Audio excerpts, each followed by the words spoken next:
And I can't hold it much longer. Gotta let go so I can be free.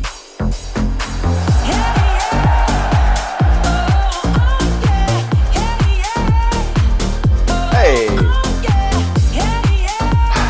can I ask a weather question? And then we'll get into serious baseball playoff relevant talk. No, I can't. Oh, because it's only a baseball show? Is that what you wanted to throw out there? Did I steal your thunder, Kratz? That was my chance. For some reason, I knew what you were going to say based on your facial expression, if that made sense. Maybe that means we talk to each other too often every day.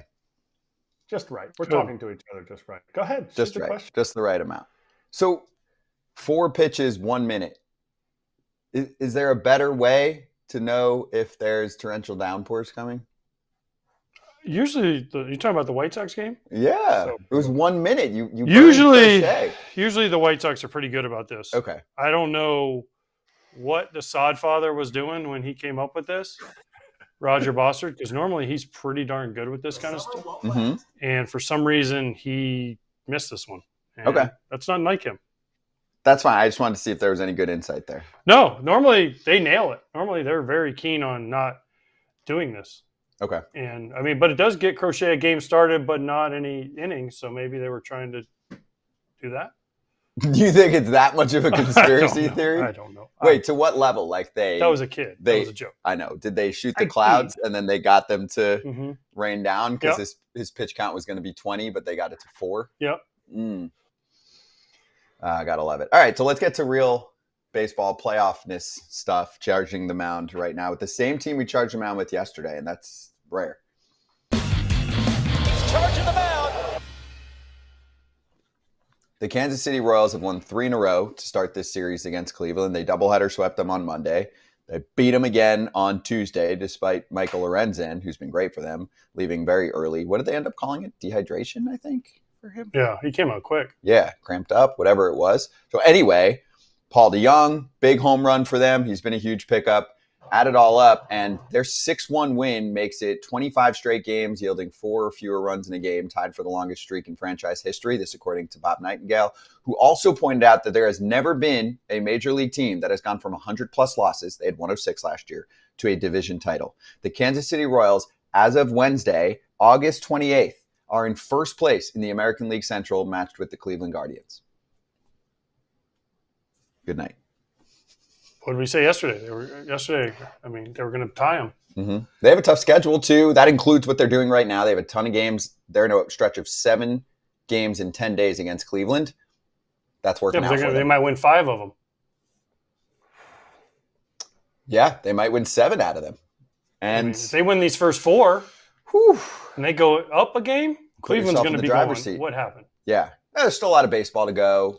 We can do some schedule watching, even though some people hate to do that. We, of course, on this show love to do that. It is a completely relevant thing to do in our sport. I'd like to keep reminding people that because I kid you not, I heard it yet again yesterday. Schedule doesn't matter. It does matter. No, you're the one that always said it didn't matter. So you can't change your mind. Kratz, did he not say at the beginning of last year when Tampa Bay was 13-0? Oh, the schedule That's all I said. That's all I said. Schedule doesn't matter. So if you believe that schedule doesn't matter, you're that kind of baseball fan, this show might not be for you. But if you do believe that there are different talent levels on teams, then this is a good show for you. So let's look at the schedule really quickly here for the Royals the rest of the way. Now that, if they finish a drop better or even equal to the Cleveland Guardians because they won the season series, they will be the AL Central champions if the Twins don't catch up to them. Okay. So Here's the finish line for Kansas City first. They've got 1 more against Cleveland. That's the day game going on right now. Then they go 4 games against Houston, 3 more games against the Guardians, but that's back at home in KC, 3 against the Twins, 3 at the Yankees, 3 at the Pirates. Now this is where not every schedule is created equally because 3 at the Pirates could be Skeens, Jones, and maybe even Bubba Chandler if he gets called up by the Pirates, who's a good-looking pitching prospect. Then they have a homestand against the Tigers and the Giants. And then they finish with 3 at D.C. against the Nationals and 3 in Atlanta. That's a pretty tough schedule, right? Yeah. Okay, now here's Cleveland. They had the 1 more against Kansas City today, 3 against Pittsburgh. 3 at KC, 3 at LA, 3 at the White Sox, which you usually would say, oh, that's great, but they've only been about 500 against them. Yep. And then they have a homestand against the Rays and the Twins. And then they're back on the road for 3 against St. Louis, and then back home for 2 against Cincinnati and 3 against Houston. It's actually pretty similar. I don't feel like one tilts that heavily. Some people have said, oh, Kansas City's really got a gauntlet. When you look on paper, Cleveland's pretty close. I agree. I think it's close. I think it's just right now Kansas City has all the vibes and Cleveland does not. To me, that's the biggest difference.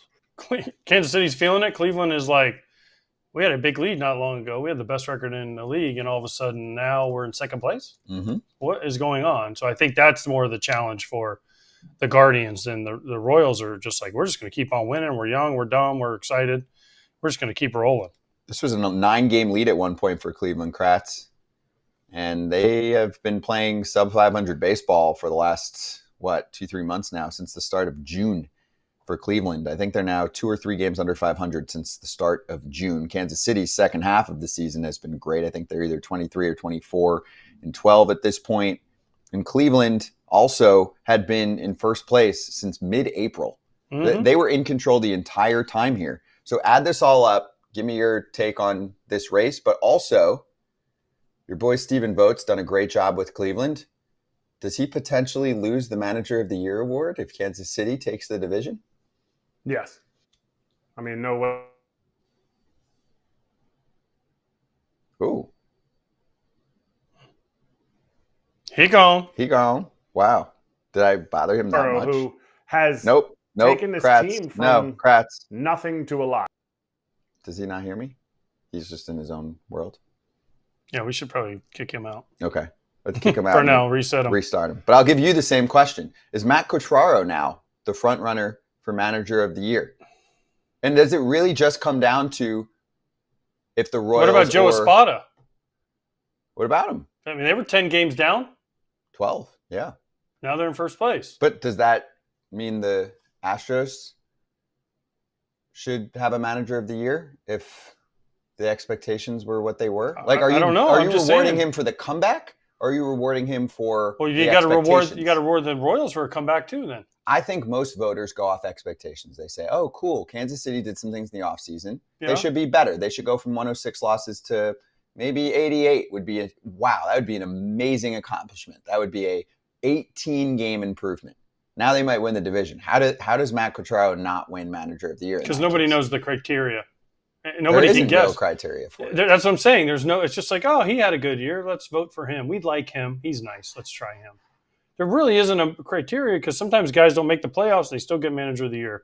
So what's your criteria? If you had to draw it up, how do you vote? If I hand you a piece of paper right now. I think Matt Petriello, the one good thing about Matt Petriello is they had higher expectations in Kansas City. Now, and they went out and did some things this offseason, did some things at the trade deadline. Now, the Guardians didn't do anything, right?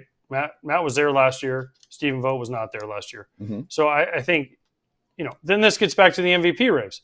What's your thoughts on the MVP race? Do you put the MVP has to be in the playoffs? I think they should be, or at least close to the playoffs to be the MVP. But the Manager of the Year, it's like, well, I guess you could make a case for why is Grady Sizemore not the manager? He has a betting winning percentage than Pedro Grifol does. All right, Kratz, you're back. You get last word. I just say voters ultimately done more with less.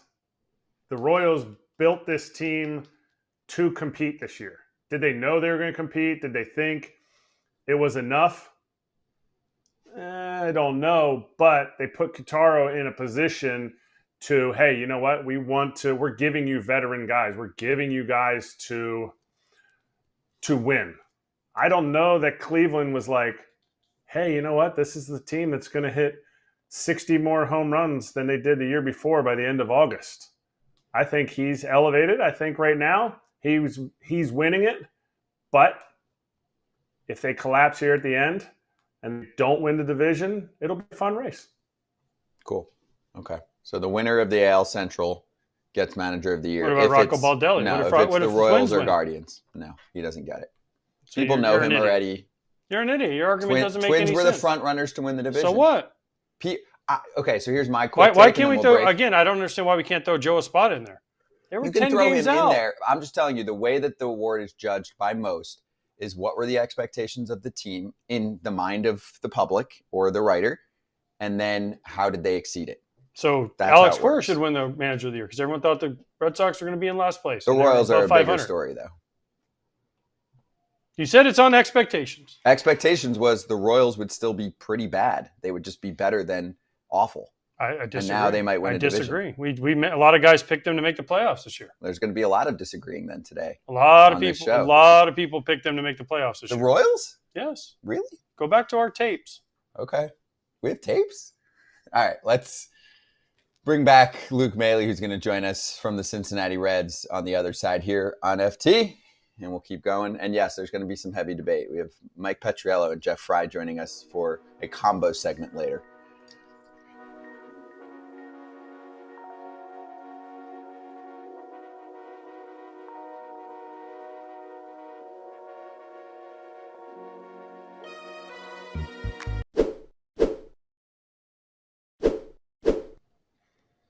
I'm holding your nootropic starter kit. The brand is called Thesis. There you go. Looking good. If you're dealing with procrastination in your life, and let's be real, who isn't in some degree of form, then I encourage you to go take a look at what Thesis brings to the table. And also you can use our promo code FOUL, F-O-U-L, at takethesis.com for 60% or $60, off your first order. Erik Kratz, take it away on your nootropics journey right now. Are you more focused, increasing your energy level, maximizing your mind, and maintaining more long-term memory? How's your cognitive functioning going? I can't spell cognitive. I know AJ can spell it, but I'll tell you the clarity, Johns, the packet I just started, the box, you get like 4 different boxes when you go on and you scan this QR code. But the 4 boxes, I'm on the clarity box right now. Oh, baby. I thought I was the motivation box, but this is the second day of clarity. Locked in. Like I feel like I haven't blinked all day. There it is. Nice. Boom. There's your clarity box.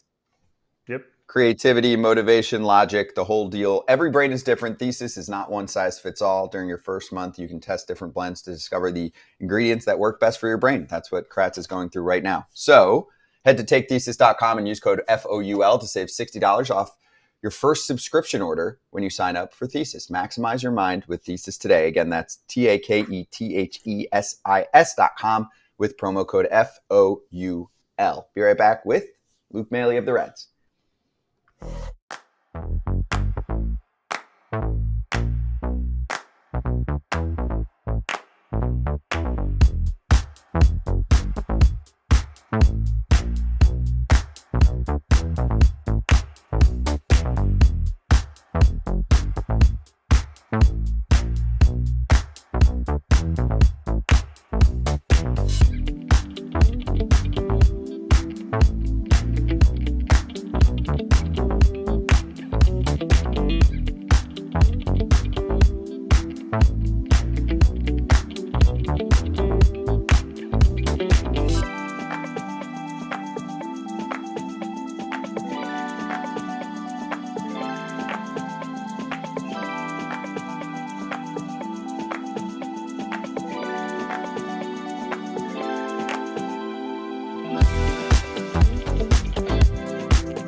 We're back on FT. First guest of the day, Luke Maile from the Cincinnati Reds, joining us right now. Luke, how you doing?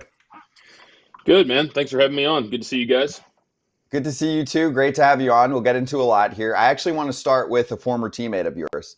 Joey Votto recently announced his retirement. I feel like we didn't talk about it a ton, but the best way to go over it is to get firsthand experience. So what was your reaction when you saw Joey make that announcement? And do you have any good stories or just scouting reports on what he brought to the mix for you and the Reds?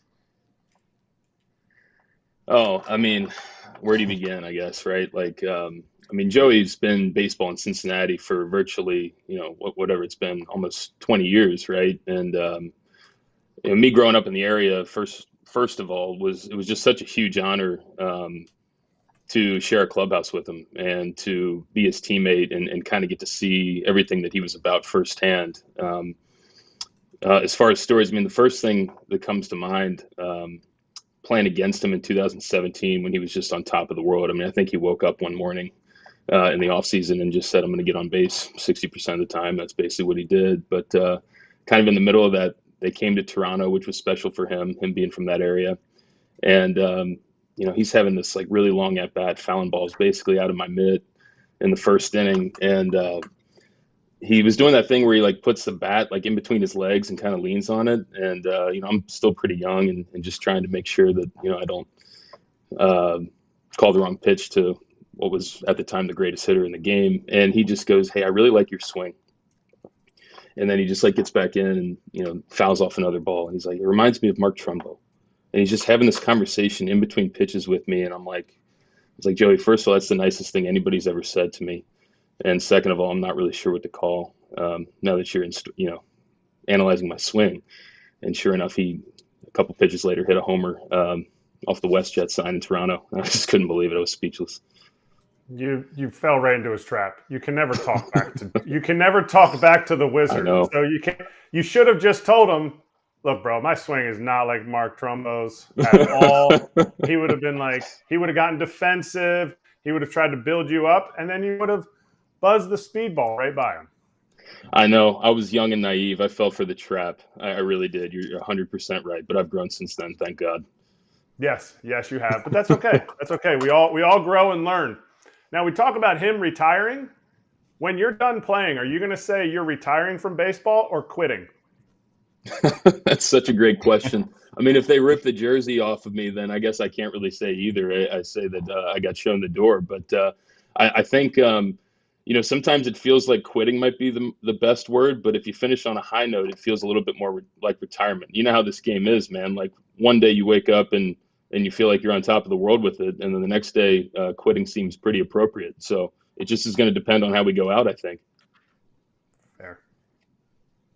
I like it. All right, so let's get into your ball club. Obviously, the Reds aren't in a spot where you'd want them to be this year. What's your analysis of this team going into the season and how it's played out with a month left to go? Like when you sum up the 2024 campaign for the Reds, what will you say? Well, I think like it's obviously frustrating when you're not able, you know, to put enough wins on the board to get yourself in a position to play in the playoffs, right? And by no means are we giving up. I mean, stranger things have happened. We come to work every day, and that's one thing I will say. This is one of the best clubhouses that I've ever been a part of, if not the best. And what I mean by that is just there's genuinely good people on this team. So, you know, we've been given a lot of opportunities to fold throughout the year. I mean, even going back as far as April, and it just never happened. And I'd like to think that a lot of that has to do with the people here. We've got a great manager. We've got a great coaching staff, just kind of top to bottom. It's a really great place to work. So, you know, that definitely comes to mind. But, you know, at the same time, since I got here in 23, with the exception of the last game of last season, every single game has been meaningful. You know, we've been in it. And while it doesn't look great right now, like there still is a sense of urgency. And as you guys know, there's nothing worse than playing meaningless games, quote unquote, like toward the end of seasons. And that hasn't happened here yet. And we take pride in that. I think that there's a lot to be said about being competitive and going out with a purpose and going out with intent. You're talking about like the good people. House is there as your third base coach doing some catching stuff with you guys. But everybody that we've had on, we usually like asking like, who's that leader? Who's the guy? I like going to who's on the mic in the bus. And unequivocally, every single person has said, Lukey's on the bus. So give us some insight into what you're asking the rookies on the bus to talk about. So as you know, I mean, it's a bit of an art. There's different ways of going about it. You know, I got, as I'm sure you guys did too, I got traumatized early. I mean, it was kind of part of the old school back when I was a rookie. So I've got a couple bullets to fire if I really need, with some pretty slick one-liners and whatnot. But my thing is, you know, I try and not to make them uncomfortable. I kind of want them to open up and make them feel a part of the team. I think that's kind of what it's there for, and that's I think that's the best use of it. So when they come up there, I'll challenge them a little bit. I like when they challenge back. And basically the only rule I have is just entertain me. There's no rules. It doesn't need to be a story. Tell us a little bit about yourself and just entertain me. And usually I read the room and go from there. I like that. Okay, so I'm going to ask you about a teammate of yours, but I'm bringing in the whole crew for this because I feel like if I ask it, I'm just going to get made fun of, even though it's just a simple question. Luke, my current favorite player in Major League Baseball is Elly De La Cruz. I have been a big fan since he was early in his prospect days, talking up how I think he's a future superstar. I'm looking pretty damn good right now, to be honest. But my teammates here on FT make fun of me for being a big fan of a particular player. So, AJ, would you like to ask Luke a question about his team? No? You don't want to ask him anything about Elly De La Cruz? Kratz, do you want to ask Luke Maile anything? You guys won't ask a question about him? Because he's one of the best players in the sport right now. I want to know, obviously, you can answer Scott's question after you answer. Since you're a local guy, since you're essentially – if you had a better arm, you could throw a ball to your high school over the river, but you can't get it all the way there. How many autographs are your friends and your whole high school mates and everybody from your hometown asking to get from Elly De La Cruz? Ooh, you know what? I got lucky. I've got a pretty good camp in my corner. They're not like huge memorabilia people, so I've gotten. They've been really respectful about that. And I think they understand that the whole world's trying to get autographs from them and want a piece of them. So they mainly just want me to tell stories about him or just, explain just how ridiculously talented he is or some of the things how he gets ready and just things like that, just getting to know him a little bit. So they're curious about him for sure. But Scott, I'll go back to, I know you're just dying and gushing at the brim to find some stuff out. What would you like to know, man? Let's not make this awkward. What do you want to know? I'm an open book. No, of course. Yeah, I mean, I want to know if you think he should be in an MVP conversation this year because you watch him every single day, right? I get it. Ohtani's the front runner. I get it. But should he be in that conversation? He certainly is on some metrics that some of the new school people like wins above replacement from Fangraphs. But you see him every day, and I watch him most days too. And this is why I'm like, he passes the eye test for me. I get it. He strikes out a lot. He would be the first person to tell you that.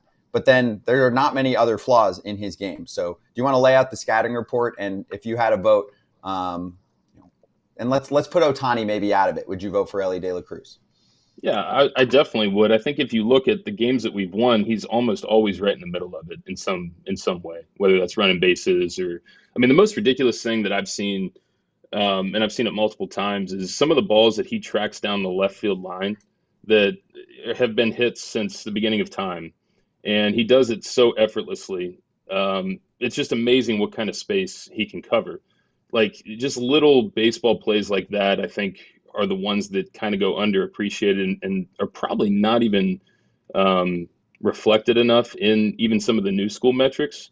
But the other thing that comes to mind with him is the jump that he's made since last year is really astounding. And I think that anytime you have a guy that's athletically gifted, I remember I played with Vladdy Guerrero Jr. and it was kind of the same way. It's you sort of assume that it's just this natural talent and that's it.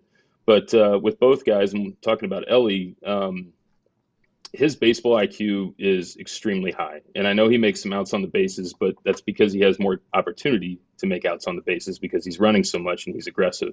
And the way he's gotten better with defense, his fundamentals with just his technique, fielding ground balls, the way that he has done dirt ball reads, some of the adjustments he's been able to make to draw a few more walks than he did last year. Just all these things are coming together. And I don't care who's alongside the race moving forward. He's going to be in MVP conversations because he's only going to get better.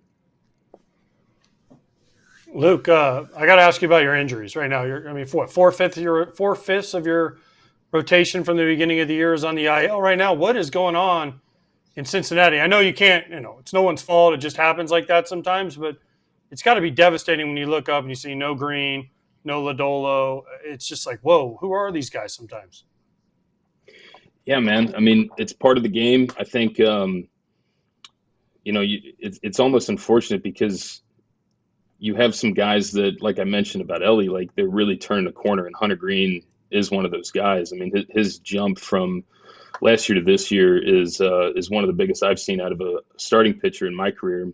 It's deflating. There's really just no other way to say it. It's deflating. And in order to be competitive and play in the postseason, you really do need at least one or two guys that are kind of your staples. And at the very minimum, are going to cover innings and give you a chance.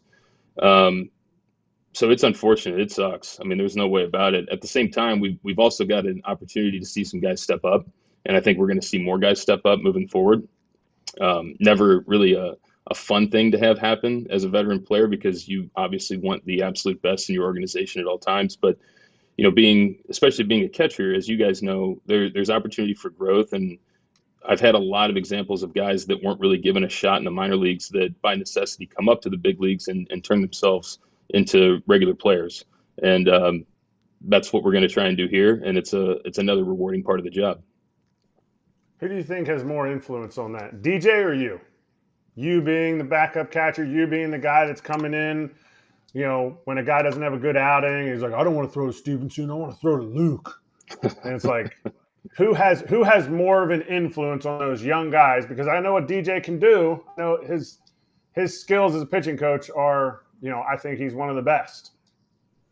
Yeah, I think it's always collaborative, man. I think it's part of the job is understanding how your pitching coach and the other pitching coaches speak to guys, because you have to nurture that. You have to kind of use that verbiage sometimes, and then vice versa. You know, as a catcher, if you come up with something that really works, or a cue or a mentality or a pitch sequence, anything, you're always kind of playing off of the other one's strengths. DJ is incredible at it, and I've certainly learned a lot from him. I mean, just these last 2 years that I've spent with DJ, it definitely humbles you, because it shows you just how much more there is out there. And you can't ever think that you got stuff figured out, because you'll meet somebody like DJ, and you'll learn very quickly that you don't have all the answers, because he certainly knows his stuff.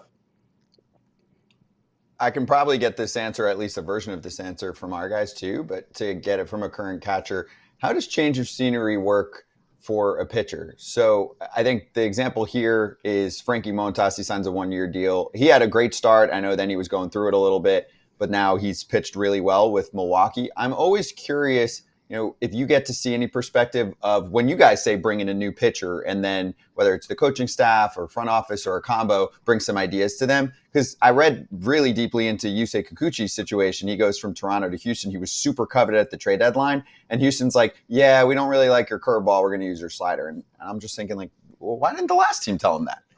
Right. You know what I think, man? I think a lot of times it can get filed under like mechanics or pitch decisions, pitch calls, whatever. I think a lot of times in this game, I look at this with the bullpen a lot. You know, there's guys that at any given time in a bullpen, for example, where they really want the outs.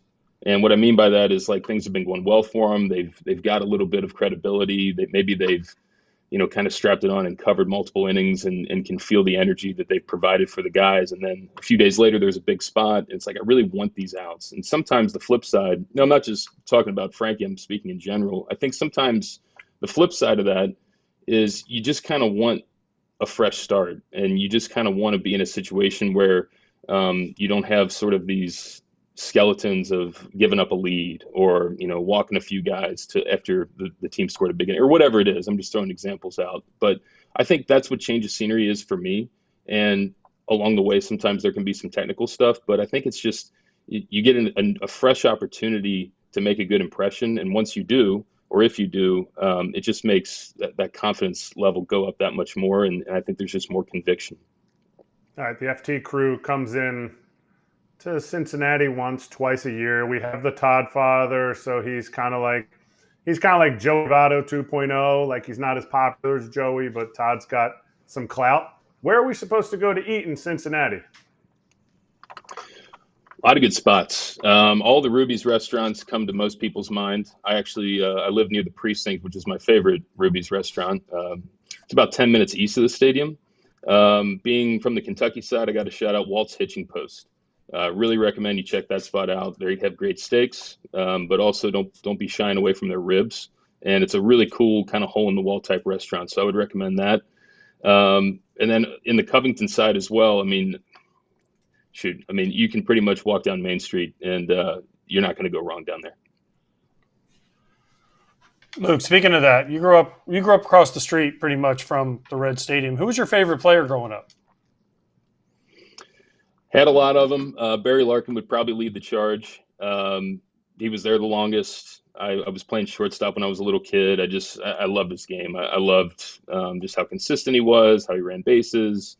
Obviously, really smooth with the glove, and he was the captain. I remember when Ken Griffey Jr. Signed with the Reds. I mean, that was pretty much like the biggest day of my entire life. Jr. was absolutely on top of the world, and I couldn't believe that my team was actually going to get the best player in the game.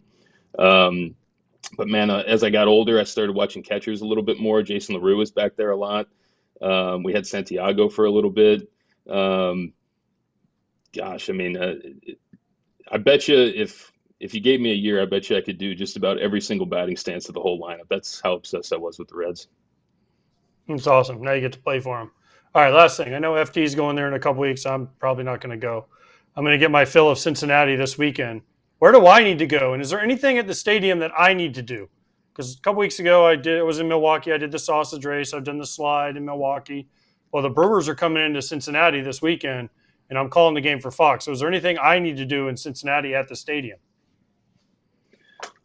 There's a lot of local breweries that have been around like since the beginning of pretty much the city.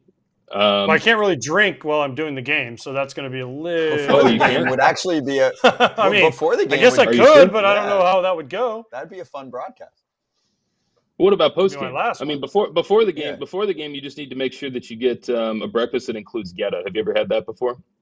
No. Okay, get geta. It's a breakfast meat. It's an old German thing. Local delicacy. Highly recommend. But then post game, man, hit up a brewery. I'm telling you, that's there's some strong stuff around here. It's really good, and the place. It's a weekend. Place will be vibing. If you're ever around for Oktoberfest, that's another really solid Cincinnati thing. And then the fireworks are this weekend too. So I don't know if you can stick around for the WEBN radio station fireworks on Sunday night, but that's a treat if you're into that. Oh, I thought it was WKRP. I don't know. I get them mixed up sometimes, but I think I got that right. All right. All right. On my. It was on my before your side time, here. Luke. Sorry. There was a show called WKRP in Cincinnati before your time. That flew right over me too.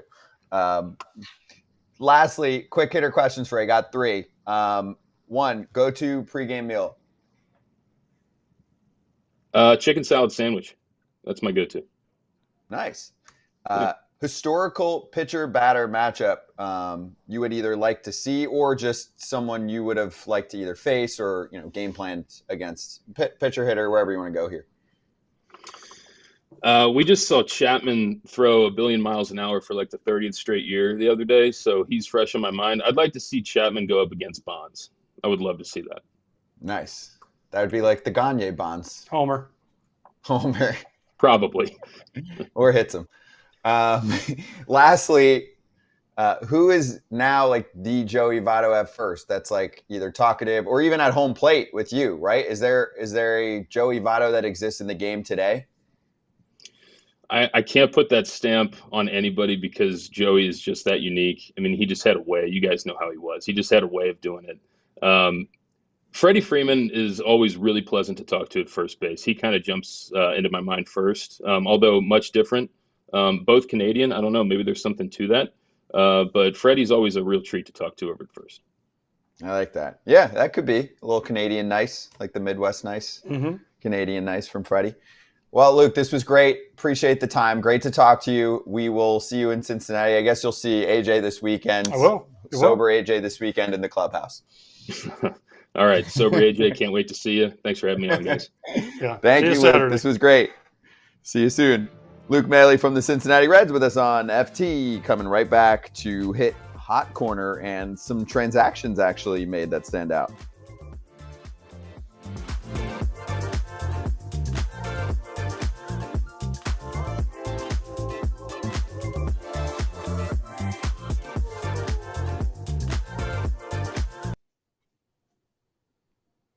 Here we are. We're back. Actually, so let's see here. I might bring up a couple things that we might not have time for.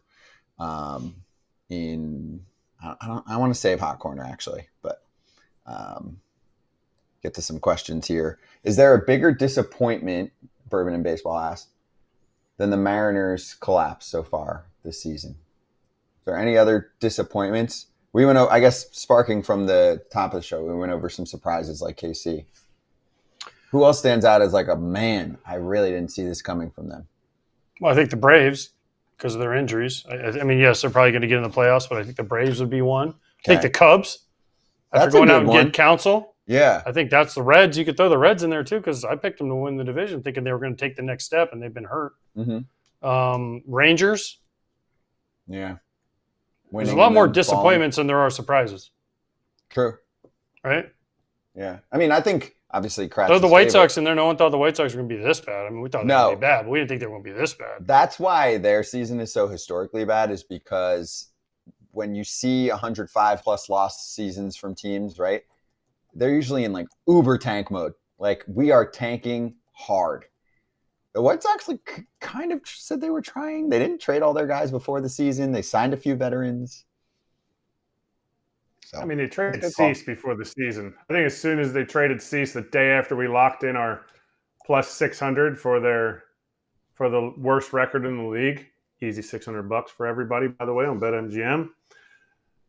They've been brutal. To me, I know the season, as soon as the season started, however, after the offseason, they didn't do anything. The Marlins are so disappointing that they didn't try this year. And this goes back to the offseason. This goes because they were so exciting to watch. So it's a different idea of disappointment. Yeah.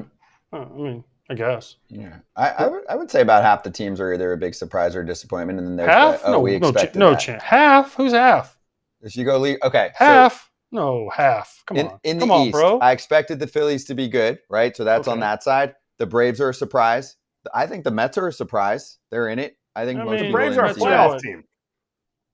The Mets? No, but the Braves' surprise is that they're not, an they're not up there with the 5-win Phillies. team. They're not going to take they the got division. Hurt. The Central is full of surprises. You're right. Which one's a surprise? The Brewers being this good, the Reds being this bad, the Cubs being this bad. I feel like you go division by division. There's about 15 surprises in terms of good or bad. No.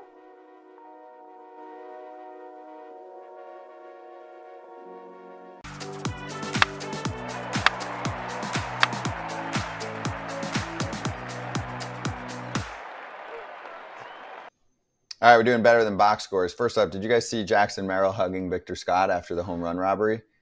There was talk yesterday about Randy Arozarena not visiting the clubhouse. Is this one okay? Yeah, it's fine. Okay. I got no problem with this. We said this yesterday. So all the people are saying, get off my lawn.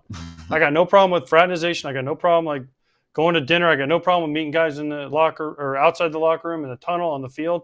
No problem with that. Just the clubhouse is sacred and it's your space. That's it. That's it. That's it. Just, you can go anywhere you want. Just don't come in my clubhouse. So I got no problem with this. I actually like this kind of stuff. I wanted to, I have no problem with this. And I even wanted to add one more thing.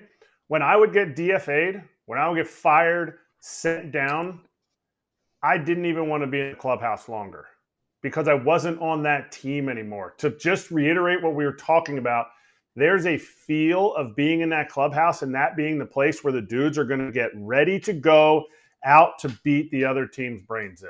And it's just, you can say it's sacred, you can say whatever it is, just trying to explain the feeling.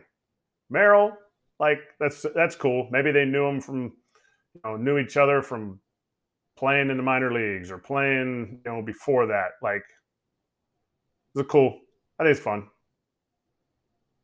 And what if they don't know each other at all? And Victor Scott's like, oh man, I was getting a hug. I didn't know a hug was coming my way. That's still cool though. No, I know. I agree. It's good. I like it. Remember when I think it's fine. Torrey robbed Barry Bonds and Bonds picked him up on his shoulder like a rag doll and threw him around a little bit? I mean, it's fun. Yeah, and it doesn't happen often. So in the right moment, I feel like it fits. Yeah. It's cool. It wasn't a homer, by the way. No, you're right. It wasn't a homer. Yeah. No. Good catch. It was a robbed. It's a great catch, but it wasn't a homer. A robbed extra base hit, whatever you want to call it. It's still a great catch. When Barry did that, by the way, That was the moment when I think everybody, if they step back and look, they were like, holy crap, Barry Bonds is ginormous. Because it's kind of like you keep guys around each other. You keep basketball players who are all 6'6" next to each other. Nobody looks that much taller until a 7-footer comes in. When Barry picked up Torrey Hunter, I was like, whoa. Because I had never played against Barry. Big, strong dude. So is Aaron Judge, which does make this stat really cool. This was before the game yesterday from Jack Curry. Incredible nugget on Judge from Sports Info Solutions. Since 2018, he leads the majors with 252 homers. Cool. That's a known fact. But Judge also leads the majors in home run robberies since then with 9. Chaparro is the latest victim in that robbery from 2 nights ago. Actually, Chaparro then hit his first big league homer off Cole. He's actually got a great story, so he's going to tell his kids or grandkids. So I almost hit a homer, but Aaron Judge robbed me. But then the next day, I hit my first dinger off of Garrett Cole. But anyway, Judge is... I'm mad at Garrett Cole. Why? Because he lost yesterday, and that was part of my luck. Well, you can't be mad at him. I mean, that he didn't know. I know. He tried his best. Yeah, He did it. He tried. Yeah, He gave 100%. served up some heaters in AJ, the wrong part of the zone. How many home runs got robbed of yours in your career? Do you remember them? I only remember one. You know the person? Mm-hmm. What is it? Nick Markakis, Baltimore. But I don't know if it was going out. Jay Bruce got me foul one time, and I was mad at him because I'm like, dude, it was foul. He could have missed it. Did you say that to him? Yeah, and then because we knew each other, and he's still coming. Every time I see Jay Bruce, he's still like, remember that time I robbed that foul homer from you? That was cool. And I was like, but it was foul. You could have missed it on purpose. That is true. Markakis got me in Baltimore once. But I don't know if it was going out. It was going to be close. But he jumped up. The only one ever in my career, and I asked you that because it's so ironic that this came up today. It was in the minor leagues. I had no big league homers robbed. We were playing in Binghamton, New York, and the person who robbed it from me, Jeff Duncan, who was a prospect with the Mets at the time, got a little bit of big league time. He called me today because he's a coach in a college now, but ironic story, only home run that's ever been robbed from me. Wow. And you remember it. There you go. The rest of the times you were lucky. Nobody robbed your homers. Yep. They went over the wall. Nope. One more. I hit some wall scrapers too. One more. Aaron Nola shuts down the Astros. What was it? 7 scoreless. First time he went 7 in a couple months. Phillies are starting to put some good things together. The Astros are hitting a little rut again. Mm-hmm. They've lost 6 of 8, I think it is. The problem is that the Mariners can't make them any room. No, I watched most of that game yesterday. Oh. Nola pitched great last night, though. Yeah. Nola pitched really well. The Astros were all over the place a little bit. It was a weird showing. Some balls fell in that were, Verlander didn't have it. He gave up the home. Who did he give up? He gave up Castellanos curveball in the zone hanger. Yeah. I mean, Verlander, obviously, he's not where he needs to be for September and October, but the Astros, are in it right now. They again, it goes back to you put all this energy into getting to 500, and then they jump, and they're like, oh, man, breather. And then all of a sudden, boom, nope, not anymore. Here they come again. Yeah, they're 3.5 up on Seattle. I mean, oof. It's 4 in the loss column, though. Right, 4 in the loss column. Seattle, went scoreless for 5-6 innings with Gilbert and Springs pitching well. I believe the Rays, who do strike out quite a few people on the pitching side, I think they set their season high. I think it was 17 strikeouts against the M's yesterday. Like the Mariners strike out. Who they're hitting? It is a nightmare. Unbelievable. You're watching it's a nightmare. Team thing. Logan Gilbert was freaking brilliant again. Double-digit punch-outs on his side. And they got a nice little manufactured run from Victor Robles, who just basically stole his way home. But Colin Snyder gave up a homer to Yandy Diaz, and I think it was a Chukwa for the Jose Siri homer that made it 2-1. So the bullpen lets them down. But really, 17 strikeouts and 1 run or 2 runs, like you're not going to win many games that way. So it's a nightmare. It's over and over again. Watched almost that entire game. And the place was pretty lit. The place is been packed. Yeah, they're showing up. So anyway, lastly, also I thought the quote from Chas McCormick on the Astros side, I have to do it myself. I'm the one effing going out there. I love the advice. Everyone's been trying to help me. It's been 6 months. I need to go out there not being a B word. He was just laying it out like we got Lance Lynn last year on the show when he was going through it, and he just cussed himself out and said, it's not on coaches, it's not on anyone, I'm just not playing well. It's your career at the end of the day. People can tell you all they want, but at some point you got to filter out the noise for the good stuff, and You have to know yourself more than anything. And that's one of the hardest things for especially young players to figure out is there are times where a coach will tell you something and you just have to be, yeah, and then let it go right out the ever ear because you don't think it's right. I'm serious. It's one of the hardest things to learn. You got crappy advice and then it's not even crappy advice, but it might be the wrong verbiage to you and it might actually make you worse. So especially when you get in a rut like McCormick has been in, then everybody is coming at you. And you got to figure out the one thing that you can do to fix yourself. Whatever that word is something maybe you had as a kid. That says, okay, this is the thing, but it's hard to do because as a young player, especially, you want to please everybody because this guy wants to put his touch on you, and this guy wants to put their touch on you, and this guy, so they can all tell the organization, look, I helped this guy get to the big leagues and I helped this guy succeed. When at the end of the day, there might only be one guy that helps you, and the rest are just there, and you're not going to be rude to him, but you're also not going to listen. Mm-hmm. I love the honesty from Chaz. He's a great interview. Our next interview is going to be with Brady Feigl, who made his MLB debut at 33 years old with the Pirates on Monday. We're going to chat with him on FT about his journey, his experience, and what makes baseball so damn special with these kind of storylines.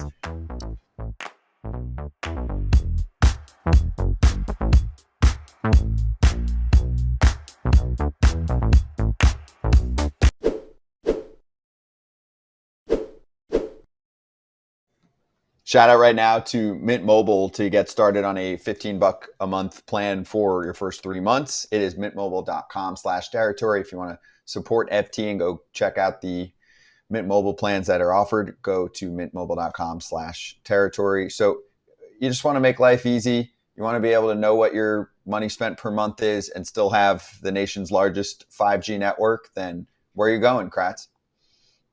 Easy. Mint Mobile. Like it's kind of a no-brainer. Everybody's got a cell phone, except for my daughter, and she'll let me know about that. But everybody's got a cell phone. Scan the QR. Like, why would you not at least give it a try?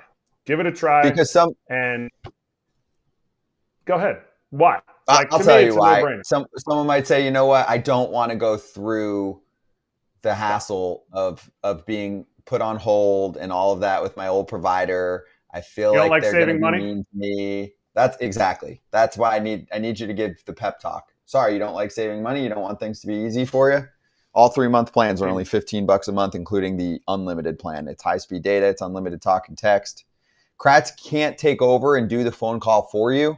AJ, I think probably would be fun on the phone call because he's really good on prank calls. I've heard him. Yes. But if you do want to make the change, that's the spot to go to. New customer offer, 3 month premium wireless plan for just $15 a month at mintmobile.com/territory. That's mintmobile.com/territory to cut your wireless bill to $15 a month. $45 upfront payment required, equivalent to $15 a month. New customers on their first 3 month plan only. Speed slower above 40 gigabytes on unlimited plan. Additional taxes, fees, and restrictions apply. See Mint Mobile for details. And we'll be back with Brady Feigl.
And we're back on FT right now with Brady Feigl, who just made his MLB debut at 33 years old with the Pittsburgh Pirates the other day. Currently designated for assignment. We'll go over that in a sec, but let's go over the positives first here. Brady, great to have you on, and I can see the smile on your face because, damn, man, what a journey it's been for you. Can you put into words what that feeling was like for you the other day to finally make it? And did you think you would get there? First of all, thank you guys for having me on. It's an honor. I guess the word that I just kept using was rewarding. It'd been 10 plus years since, I started the minor league journey. I always thought in the back of my head, as long as I had the ability, back in 2015, I was very, very close, and just kind of kept that close to me, and knowing that, I know I can get back to that and still have the ability to be at the top of my game. And, there needs to be a little bit of luck involved. Unfortunately, Stratton went down with that injury and opened up the door for me to, make it up there. First of all, Brady, we played together for a short amount of time, and so I was super happy. I hope Rowdy actually said good things about me for once, because I told him to pass on my congratulations to you. I was super happy for you. Are you the right Brady Feigl, though? Because before we dig into your story, there is two of you that look similar. Both wear the glasses. One's righty, though. One's lefty. So did we get the right one on here? Oh, yeah, you did for sure. You could say I'm the left Brady Feigl. Okay, and didn't they do a DNA test? There's the picture, which it's pretty unbelievable. Whoa. Honestly. It's trippy. It's so trippy. It is. The same name, same everything, and they're not related. Well, who's the other guy? He's a Brady righty. Feigl. I know that. But, what's the backstory? Wasn't he a right-handed pitcher in another organization? Yeah, Did someone realized he was with the Oakland A's back in 2018, I believe. They flew me out. So Round Rock, our season ended, and he was in Cedar Rapids, and their team was still in the playoffs. So they flew my wife now out, and I to meet him and meet some of his teammates and kind of just get us on the same screen. Just wild. The fact that I don't think Brady's a very common name, and then Feigl for sure is not very common at all. And then the fact that we both have red hair, we had the big bushy beard, the glasses, just a lot of similarities. Do you guys keep in touch, family reunions and stuff? Do you guys meet up for family reunions? Unfortunately, we do not. Okay, because that would be it's wild to me that there's two guys, same name, both pitchers, both wear glasses, both redheads. It's amazing. All right, now I want to get into your story, because I told this story the other day, and people are like, I don't understand. But you were going to make the team in 2015. I know you said you were close, but it was done. Listen, you were going to make the team.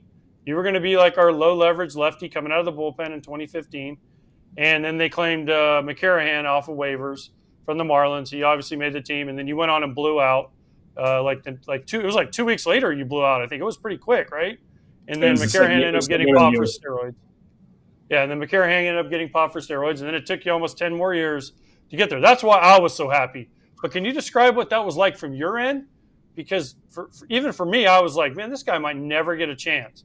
And then when I saw you were called up, I was like, we got to talk to this guy, because it's one of the great stories of all time. Obviously it's frustrating. It is what it is. But like I said, knowing that I was that close then, that kept me going, and kept grinding it out, and just knowing that I still had the ability, and was just hoping that a team would give me a shot to showcase my ability, and all the hard work and dedication and literal blood, sweat, and tears and scars that I've put into this game. I guess the hardest thing was seeing him down in Orlando while I'm rehabbing, and he's kind of joking around and stuff like that. That kind of unfortunately rubbed me the wrong way, but it didn't let me. I didn't let that get to me, and just continued to work hard and hit the pavement. You are an absolute grinder. I use the word grinder. AJ thinks he was a grinder. He grinded. He did not. Anybody who doesn't make it to the big leagues till they are older than 29, grinder. So you are a grinder. But had you made the big leagues in 15, how do you think it would have changed you, in the sense that I say that because I thought I was going to make the big leagues in 2007, which was my 6th year. I didn't end up making it until 2010. And I feel like if I had made the big leagues in 2007, I wouldn't have had the career that I had, because there were still things I needed to learn. So how how would it have changed you for better or worse? I'm a firm believer in everything happens for a reason. It's hard to see that at the time, but I think probably right along the same lines as you. I don't, who's to say I wasn't ready, and mentally I might not have been strong enough. Say I struggle, and I don't stick with it, and maybe hang it up earlier than I should have. But I think like I said, things happen for a reason, and I stuck with it, and still made it. You did. By the way, are those the balls behind you? They're authenticated, or is that like your first pitch and your first punch out balls that you have? You're like kind of showing them off behind you. I didn't have a punch out, but it's my first pitch. Thankfully, it was a strike, and then first out. Okay, nice. All right, well, that's awesome. That's something they will never take away from you. Listen, the only thing I'll say is no matter what people say, no matter what people do, you can always say this. I pitched in the major leagues, and to top it off, I got relieved by Rowdy Tellez afterwards. So not many people can say that, okay? Because then Rowdy Tellez went on and threw a 40-mile-an-hour pitch that was like this far outside and high, and they called it a strike. So, I mean, at least you always have that going for you. Absolutely. I don't know if you know it or not. Do you know what number big leaguer you are? Have you looked that up in the last few days? I know you got a whirlwind of stuff going on, but I actually have tried to look it up. I don't think my profile is updated yet. But it was cool because I was talking to Rowdy. He kind of took me under his wing after the game and just chatted it up. And he was like, all the hard work and dedication you put in, they can't take it away. You're forever a big leaguer. And then, he mentioned his number. I think it was like 19,000 something, which I thought was really impressive. Your number 23,323. It's a freaking cool number too. Absolutely. Yeah. You guys know your numbers? No. I don't know mine. No? I don't know you can mine, look but it up somehow, can't you? Yeah, you can look it up. You can definitely look it up. All right, so let's fast forward here. Oh, jeez. Bless you. Bless you. AJ's allergic to me. So now what? So obviously you hit your moment. You hit that goal that you'd been waiting for a long time. And then what happened since then? Because, of course, this is the business of baseball. You get the call that you're designated for assignment at the moment. So, what was that process like for you over the last day or so? A little nerve-wracking, but it's all part of the business. Obviously the job's not finished. This isn't over for me and my family and everything. Worst case scenario, I go back to Indy, keep doing what I was doing before that helped me get here.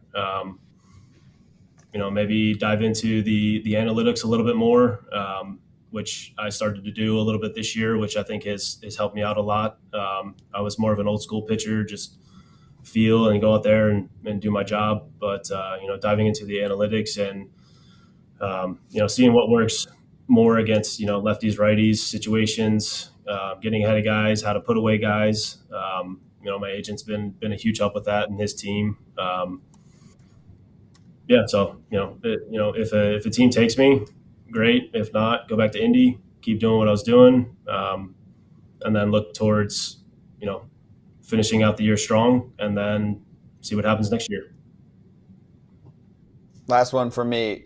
This might be more of your basic reporter question that we usually don't do, but like, what would be your advice? And will you use this always, this moment? Obviously, hopefully you'll be back in the bigs anyway. But either way, the story is always there too. Just like I said, you can't take this away. You can't take away your story, which is so unique, right? You spend a lot of time in the minors. Most dudes would quit, and you stick through it, and you make it to the big leagues. So, how can you use that when you're talking to young ball players or just anybody in life? Just sticking with it. I feel like nowadays people kind of give up on things a little too early. If you firmly believe in everything that you've put into, and it's not just sports. Your everyday job. Being a great dad, a great mom, whatever. If you're a firm believer in what you're doing and follow that track, I think things can happen. You just got to keep your faith, believe in yourself. And like I said, you just got to put in the work. I feel like nowadays kids think things are going to come to them very easily. It's the little things behind the scenes that no one really sees, that go a long way. And just, you just got to stay positive. Positivity goes a long way as well. As soon as those negative thoughts kind of creep in, you start second guessing yourself, and you can kind of be in a bad spot. I just want to also thank, the Pirates for giving me this opportunity. Apologize. We have the Pirates game in the background. I think someone might have hit a home run. If you heard the fireworks. Wow. Like I said, just want to thank the Pirates for giving me an opportunity, believing in me, and obviously my family, friends, trainers. I've had multiple injuries and stuff, but I think the biggest one is my wife. She's been the biggest rock. She's kept us afloat. She's the main reason that has allowed us to kind of keep this journey up, and I owe pretty much everything to her. Connor Joe, by the way, just went deep. Connor Joe just went deep, by the way. There you go. Good job, Connor. Him and his hair. Made an impact in the interview. All right, last looks. Go ahead, Kratz. Last one. You going back to winter ball? That's undecided. See how many innings I'm at this year. I did go down the Dominican last year, which I also think was a huge help, huge success down there, playing for Lycée. Hoping I get a ring, because they won it last year.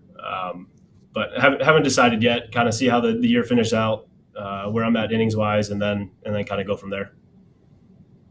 Nice. Brady, by the way, Kratz was 19,782. He was number, and I was 17,354.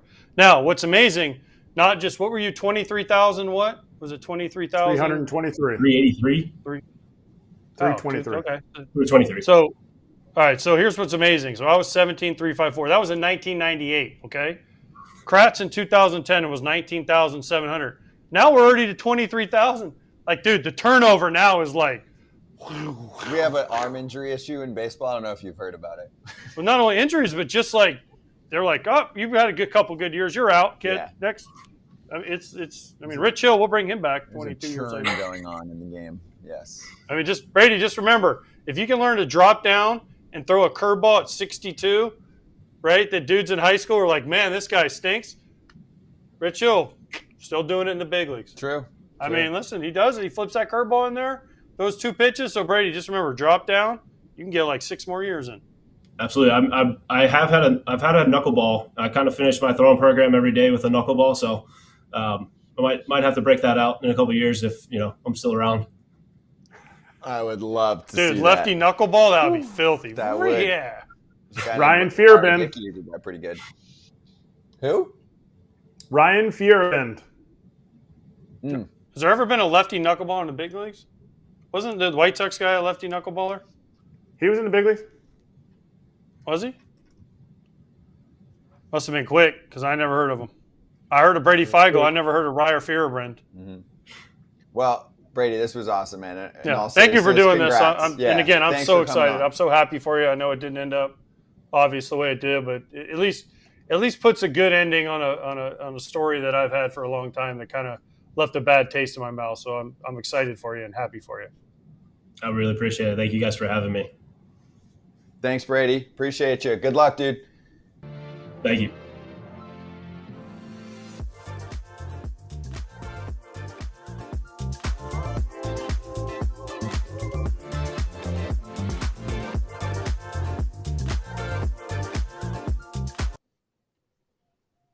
Here we are. We're back. All right. So that was great, first of all. I mean, like AJ mentioned, some guys got really screwed out of jobs over the years. Still do, but it happens, I guess, less right now. Supposedly less, yes. Supposedly, yes. Yeah, stop. Don't make sure everybody knows. Dudes are still doing it. Don't get it twisted. Like the juicy juice? Yes. They couldn't catch all the dudes from the anti-aging clinic. They got one anti-aging clinic, and they caught, 11, 13 guys? Not one of those guys tested positive. So all of a sudden now there was just one anti-aging clinic in all of America? Stop. If you don't think guys are still using it, you're missing the boat. There's still dudes that are using it. Not as prevalent as it was. But also, I mean, I don't want to speak too much about that place, but I don't think it was the most state of the art from what I read about it. Well, no, but they knew what they were doing. I mean, Yeah, dudes I'm are saying there's putting probably patches places that were on another level. Oh, wait, are we on Bally or is this a break? We're on a break. Dude, dudes are putting patches on their nuts. Yeah. And it would be like a 3-hour booster for them.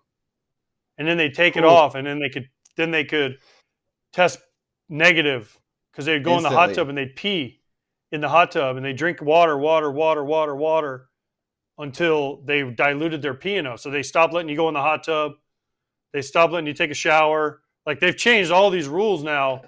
I mean, if you go into a clubhouse now, there's a CDT, whatever what is it? CDT, Center for Drug Testing, CDT guy. CDT. They're like in there like every day, and they used to kind of follow you around like if it was your turn. Now they're like, nope, you can't do that. No, you can't take a shower. No, you can't go in the hot tub until you pee in like a little cup. That's crazy how we have to regulate that. So you have to. I give a lot of credit. No, what do you mean? Why is it crazy? There's millions of dollars at stake. If you take it as the person who took that stuff from that place, he goes, Papi, why would I not do it? I set my family up for life. Yeah, I get it. No, I'm just saying, I don't think people Why did Robinson realize Cano get popped after he had signed his big deal? Come on, Scotty. A-Rod got popped multiple times. Yep. Right? I'm not saying that part's crazy. I'm just saying I think most people don't realize what's going on behind the scenes. Like, there's a dude in the clubhouse that's regulating what's going on. Hawk shit. It's your turn, dude. It's crazy. Checking out your junk.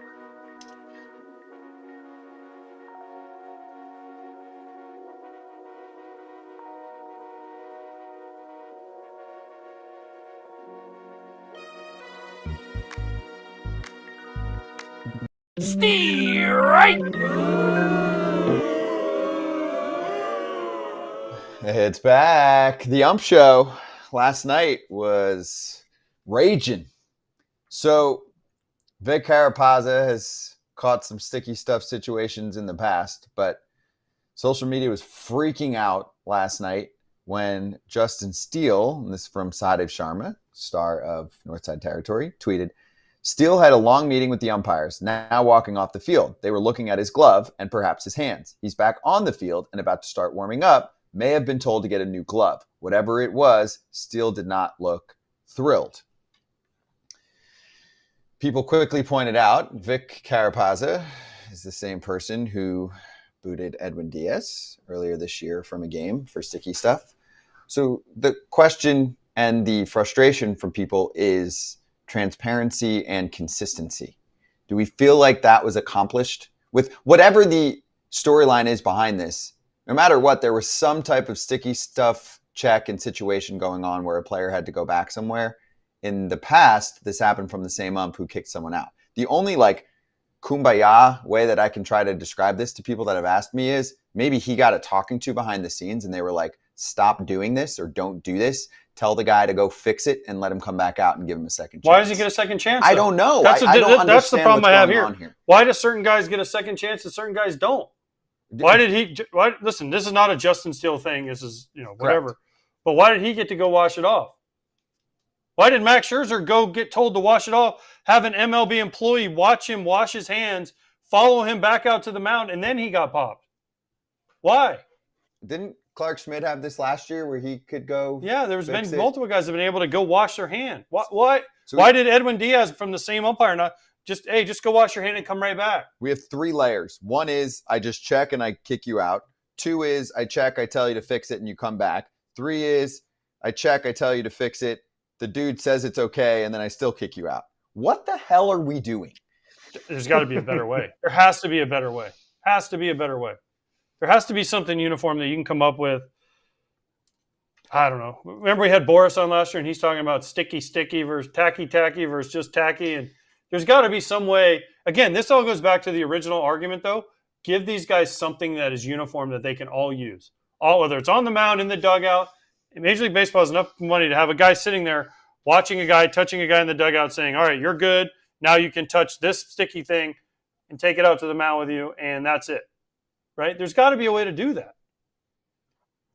Kratz, help me make it make sense. Because when I saw it live and then I was texting you guys about it, you guys weren't responding quickly enough to me. So then I brought it to Twitter and I was just like, make it make sense. I don't understand.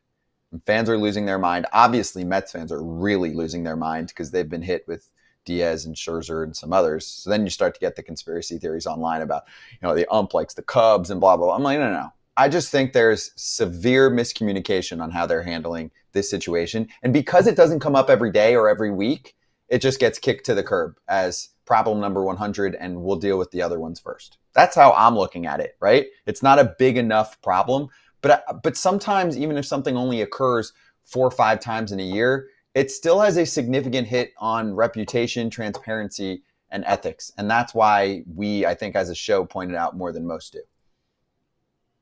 Yeah. So you're saying you're confused that Major League Baseball, who's the least proactive organization, professional sports organization ever, I think the NHL actually reacts sooner or is more proactive on things. Like you expect them to, they know that this is just going to go away. They know it's cut and dry. There's no appeal process. So as soon as it happens, unless you're a Mets fan and you realize you're missing Edwin Diaz for 10 days because he got, like, the rest of the league doesn't care. So it's not front and center. And they have a history of not having accountability for repercussions that will affect the wild card race. The only way is if one of these decisions affects betting outcomes. And to me, I think it's like Major League Baseball needs a checks and balance because they can easily do it. I feel like they're close. They got Spider Tack out of there. But we can't have nothing. So where's the answer? Somewhere in there, but it has to be players making the decision, helping Major League Baseball figure this out. To me, I think it's on the ball. It's the stuff they put on the ball, make a uniform, tacky ball, and you can still do the checks, but not the checks, checks from before they come into the game, back from the dugout, from the bullpen, whatever it is. But it's either you think there's a problem or there's not. There's not, like, there already is a gray area in terms of who thinks what is significant enough. But then it can't be some umps and some situations are allowed to tell the guy, go fix it, and some aren't. The only part, you nailed it, Kratz, the only part where I strongly disagree is betting outcomes are already affected. Edwin Diaz got booted from a game and then missed 10 games, and you don't even get to replace the dude on the roster, plus you're missing your closer. Like, that's affecting a win-loss total. That's affecting all kinds of outcomes. Yesterday, player gets to stay in a game. That affects all kinds of outcomes. I just don't think it's happening frequent enough that if this happened every week and it becomes a long national news story and it's getting picked up by places that don't usually talk about sports and people are losing their minds, like, I think that's when it starts to hit. It just doesn't happen enough. So they're just like, meh. People forget about it in a month. That's where I think there's a problem. Okay, let's get to Rowdy strike. Worst strike ever, right? In terms of metrics, StatCast era, so the last 10-ish years since we could track to this extent. Rowdy Tellez took over in a game, and some people were like, screw it, game's over. Swing the damn bat at Rowdy Tellez's pitches. But I love this. What do you love about it? I just love it, dude. It's 40 miles an hour. What was the score? Like 15 to 6. Like, what if you were at the plate? Would you be okay with I'd the laugh. call? It goes back to the time. Watch. I mean, it's 42 miles an hour. I mean, it was the first strike. He's just sending a message, swing the bat. Okay. I love this. The game's out of hand. Rowdy's probably like, whew, thank goodness I don't have to throw it closer than that because he might hit a comebacker at me. It reminds me of the time Mike Carp was facing David Murphy in a game in Seattle. Mm-hmm. And Murphy struck him out on a knuckleball, lefty knuckleball, Murph. And Mike Carp got ejected from the game. And next year I played with Mike Carp in Boston, and I said, bro, you got kicked out of a game. It was like you guys were winning, whatever the score was, and you got kicked out of a game. He's like, it wasn't a strike. I go, bro, it was like 15-2. You guys are winning. Swing the bat. I'm like, you got kicked out of a game with a position player pitching. Yeah. Yeah. So it's like that. Like, you just have to know where you're at. You have to know where you're at, and you have to understand that when the game gets out of hand, I am totally fine with the umpire going, trust me, I'm catching right there. I'm like, yeah, call them all. Yeah, of course you are. Make them swing. But If I'm hitting, yeah, who cares? It's Patrick Wisdom's like, Rowdy got me on the first strike at 40 miles an hour on a ball. Who cares? It's whatever. It's just funny to me, but I just think it's funny. It's even more funny that it's Rowdy. I agree. Okay. Lastly, fine. Laz Diaz. We missed this from the other night, but some people pointed it out. His performance. What did he do? Just had a lot of misses. Everyone has bad games. Okay. Everyone has bad days.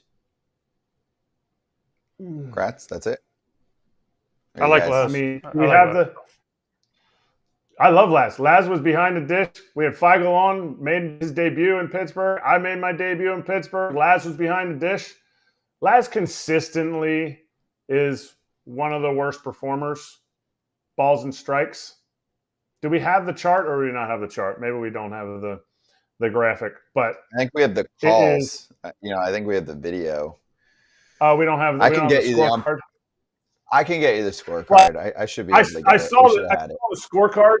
I saw the scorecard, and this is what I'm talking about. It's all over the place, and I love that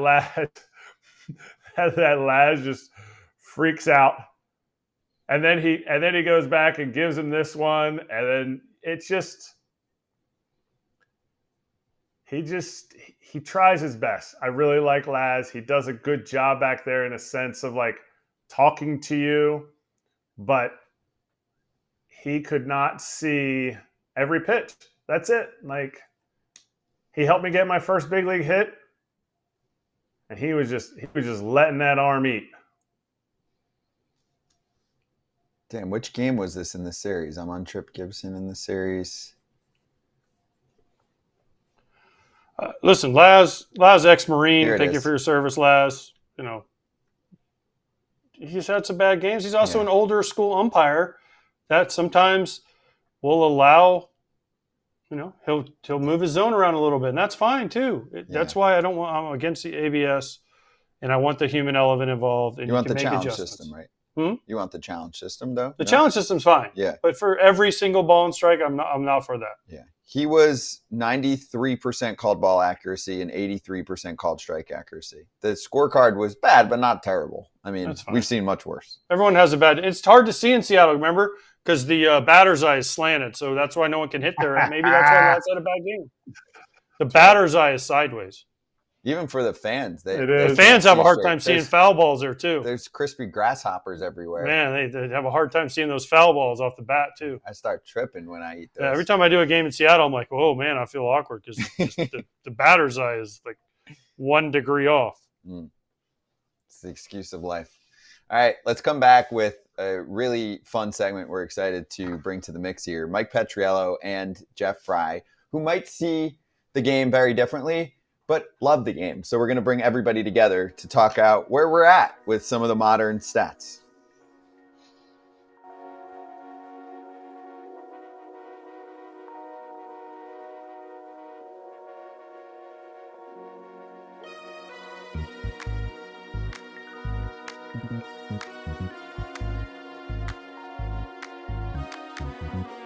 I think the conversation now sort of moves to, is Anthony number one? For my money, I've been on this train for the better part of a year. I think, you look at the production, you look at the combination of quality of contact and just absolute legitimate power, like 70 grade raw power. You look at I did an article last week where we looked at the percentiles in terms of, hitters under 21 and where they ranked in the greater scape of the minor leagues. In terms of the exit velocity numbers, Marcelo Meyer is 99th percentile. It's, right on par with James Wood. It's not all that different. It's a different package. It's not quite as big, but still a bigger guy, a left-handed power hitter in Fenway Park that has that 70 grade power, that he can hit it out to right field. I think people forget, just because they see Pesky's bowl, how deep right field and the bullpens are to really hit the ball out to right field there. You have to have legitimate power. We saw Andrew Benintendi hit a lot of warning track fly balls because he didn't have that sort of pop. Anthony has that sort of pop with bat to ball skills, with excellent approach. He has the ability to play all three outfield positions. I think that he has, multi-time all-star upside. I think of all these guys, Anthony's the one I'm most excited about. I think you have a franchise catcher or an everyday catcher in Kyle Teal. JJ will attest. I sit and I watch this guy, and I kept poking him at the Futures game saying, it's Kyle Teal, good ball player. Just does everything really well. All the little things, we heard on this show, at the prospect pad about the guy's work ethic and just the amount of over the top work this guy will do. He's just a grinder. And I think Boston fans are going to really gravitate toward that.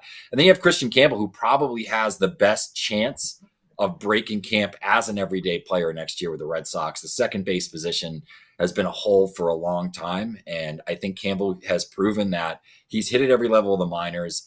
It's continued to work. He's hitting for contact. He's hitting for power. There's speed there. He can play multiple different positions. But I think second base is his best defensive position. He's probably the best defender of the players they have available. He's surpassed Vaughn Grisham for sure in my mind at this point.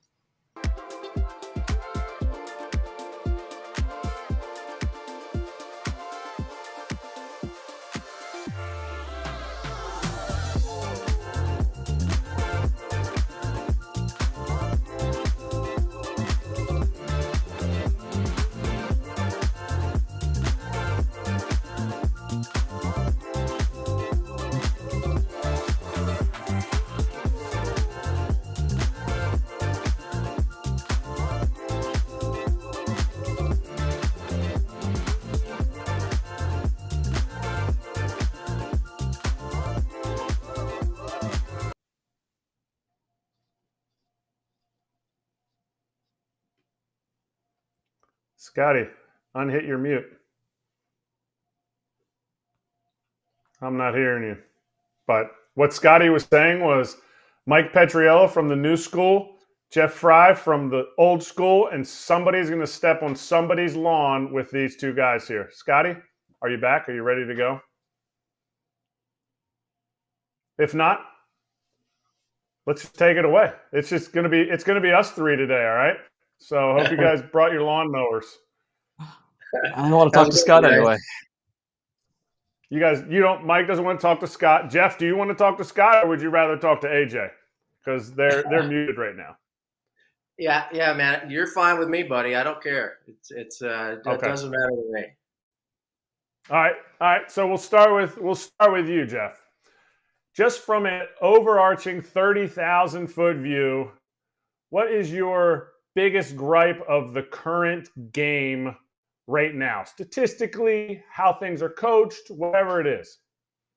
My biggest gripe. Well, I would just say that I think it's not as entertaining as it used to be. I think it's just with the 3 true outcomes, I'm just seeing a lot of strikeouts and guys seem to, a lot of solo homers. You see a 5-4 game with 7 solo homers, and I just don't see the action that made me love the game, and I miss that part of it. And I know that these guys are incredibly talented players, and to me, the game with this quality of baseball player out there should be more entertaining, and I'm just not as entertained. Do you think the players are better right now? Do you think the players are more talented than when you played? I think probably physically they're more talented just because they train year round. They have a lot of different training methods they go through, and nutrition's better and things like that. So I think overall, probably athletically, they are more talented, but I don't believe they're better baseball players than the guys in my era and the guys before, because we had to learn to do everything. A guy like me, I had to learn how to bunt, hit and run, get guys over, play solid defense, turn a double play, run the bases. And I think today we're seeing a lot of guys that are kind of one-trick ponies. They can hit some homers, but the rest of the time they're striking out, and a lot of them are liabilities on defense. Okay, Mike, what's your rebuttal to what he said is the biggest gripe of what is considered the current game? Because I'm going to lay this out here. Major League Baseball is never been more talented, and it is in a great place. But what is your gripe? What is your gripe, or what's your rebuttal to what Jeff just said about true outcomes and all that stuff? Yeah, I'm not going to rebut Jeff's opinion in the sense that he's certainly entitled to have that opinion, just like everybody else. But I would make 2 points to that. One is you can go back, and I've done this, to like 1910, and you will find guys in the newspapers who played in 1890 complaining about the state of the game in 1910, right? Like every generation, this happens every 20 years. And I remember like 6 weeks ago or so in The Athletic, they did this big player poll, right? Like, what players do you like to watch? Who's the most overrated? And one of the questions was, what do you, as the current generation of players, like what's your biggest gripe with the previous generation of players? And overwhelmingly, the answer was they don't respect enough how much harder it is now, how much more difficult the game is. And that's not coming from me, that's coming from the guys in the field right now. So I would say this: I do not think Jeff is alone in that opinion at all. But I also think the game has changed, and we kind of do this all the time. Everyone will always look back to the way it was when they were younger and think, man, that was the best time. And that's never going to stop happening. All right, Jeff, I want you to respond to this first, and then Mike, right afterwards. Are we hurting the game because of that? Is the article you read in 1918 about the 1910 players saying that the game's not the same, too many people are hitting home runs, and Babe Ruth came along, he's ruining the game? Are we hurting the game by being, I'm just going to categorize it as get off my lawn or old school? Mike, go ahead, buddy. I mean, I think you hear the younger guys say that, right? I mean, they want to have the flair, they want to have the excitement. You look at the WBC last year in Miami, right? When's the last time you saw the Miami ballpark packed and full of life? And the reason for that is that style of play is so entertaining to people. So I do think it's an ongoing thing. You always want to get young kids into the game, right? And I don't think saying don't have fun is the way to do it. Is there a line? Sure, there's a line. The line has probably moved over the years a little bit, right? It's not like there's never a line, but things that are acceptable now probably weren't 20 years ago and definitely weren't 60 years ago. So within reasonable limits, I do think you want to make sure that the kids who want to play are able to express themselves and have fun doing so. Yeah, go ahead, Jeff. Well, I mean, I don't think the line has been moved. I think the line has been wiped away. If we see some of the celebrations nowadays, and hey, you hit a walk-off homer, could celebrate all you want, but when you're losing 6-0 and you hit a solo homer in the 9th inning, I just don't. I'll never be able to accept that it's okay for you to dance around the bases and act like you did something special. Your team is still losing. You're a professional baseball player. You get paid to win baseball games, and I know that AJ and you guys that. Back when we played, man, if you did something like that and you came in the dugout, you're going to get an earful from your teammates because it's not about you, it's about the team. And I think a lot of the emphasis today is on the individual, and that's just one of the things. I know you guys probably think I don't like anything about the game, but I love the game, and I just it hurts my heart to see some of the things happening in the game today that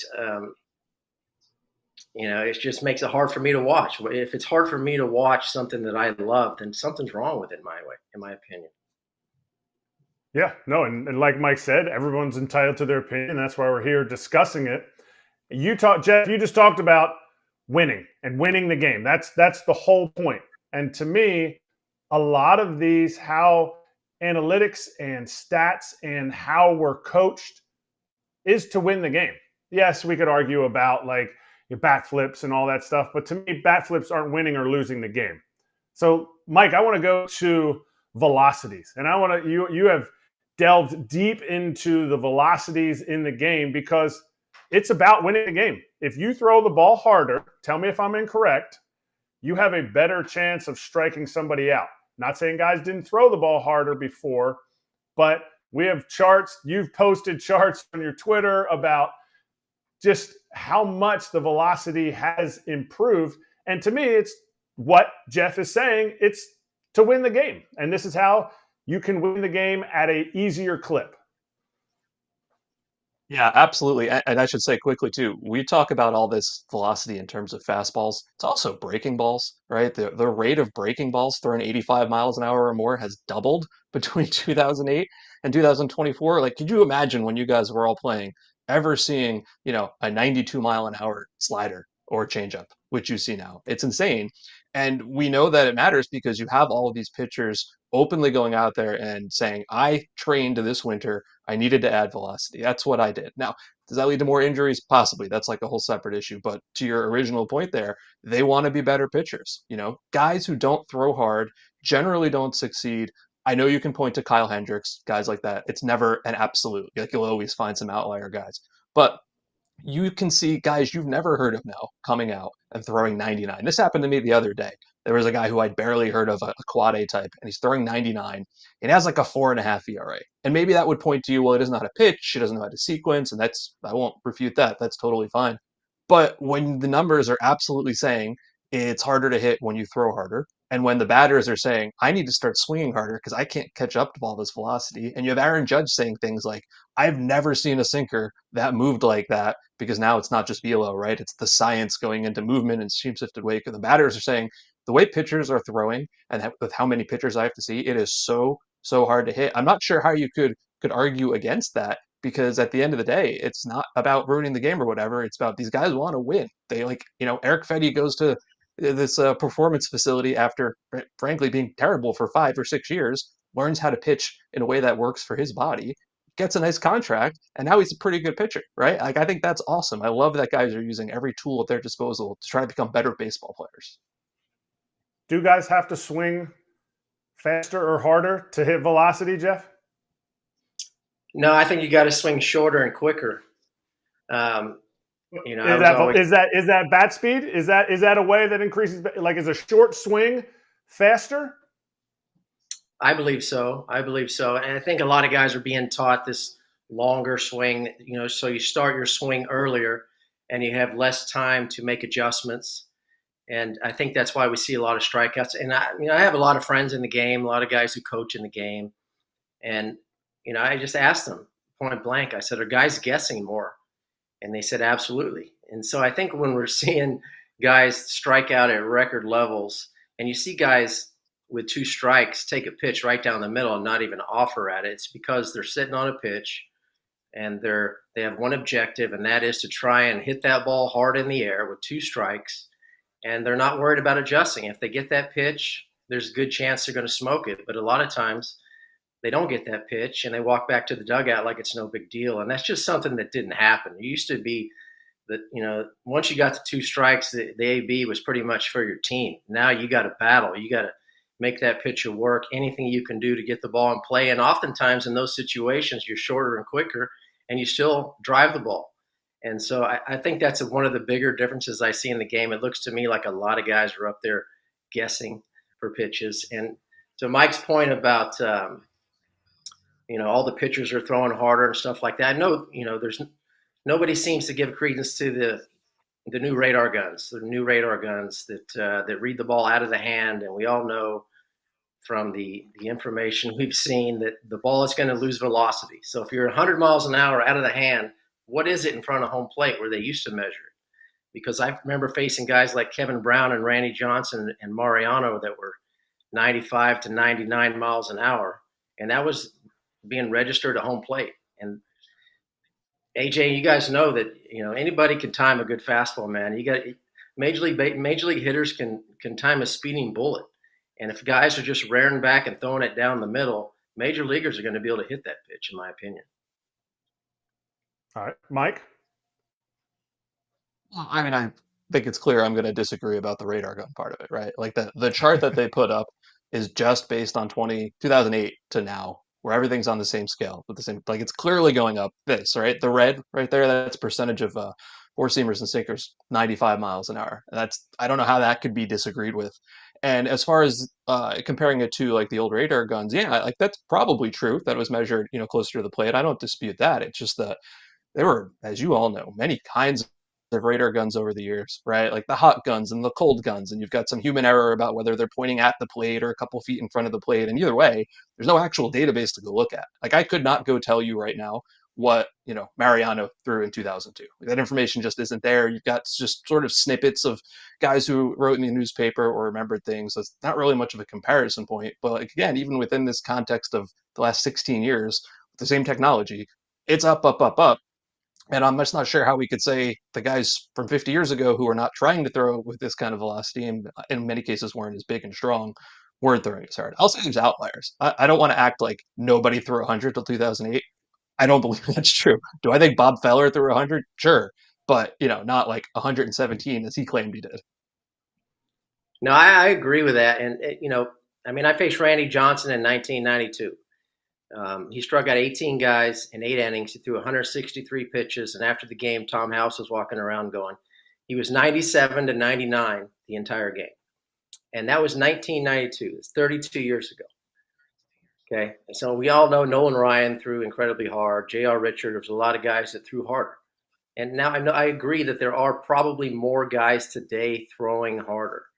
But a lot of them are just rearing back and throwing it and not pitching. And a lot of those guys, Mariano, Randy Johnson, those guys were pitchers. And it wasn't just rear back and throw it by you. It was throw a slider on the outside corner, come inside. It was just pitching more than I think we're seeing today. So what you're telling me is those guys couldn't shorten their swing up against Randy Johnson? He was throwing too hard? I don't know. I mean, I enjoyed hitting against the guys who threw harder because I wasn't a power guy. And the way I felt about it was if I'm facing Roger Clemens, or Mariano, or Randy Johnson, one of those hard throwers, I'm just going to relax and be as short and quick to the ball and let them provide the power. And, I could hit a good fastball. And, it was the guys who threw 88 who I'd never heard of, who had all this other stuff that I had a hard time with. I was going to be, yeah. Go ahead, Mike. Yeah. I want to ask a question. So in 1967, I believe it was the year that Carl Yastrzemski won the Triple Crown. And he was the only hitter in the entire American League that year, maybe it was 68, who hit over 300. And he did it hitting 301, right? And I'm curious if you think that people at the time were thinking that the hitters didn't care about making contact and putting the ball in play. Like, no, what happened was the pitchers got way too dominant and we changed all the rules to try to make it easier for guys to hit. And that's happened a number of times over the years. I think you'll probably see it happen again at some point. Like, isn't that just the story of baseball, that you go in these cycles and guys change and their bodies change and the approach changes and the rules change, and then we try to figure out what guys are doing and adjust to that? Yeah, I think that's one of the things, but I think what we've seen with the rule changes has been like wholesale rule changes. We can't really argue that it's easier to steal a base right now than it ever has been in the history of the game. We got guys with 60 stolen bases already. It's not even September. And it's just with the one knee catching and the stolen bases, the bigger bases, the limited pickoffs, and we ban the shift.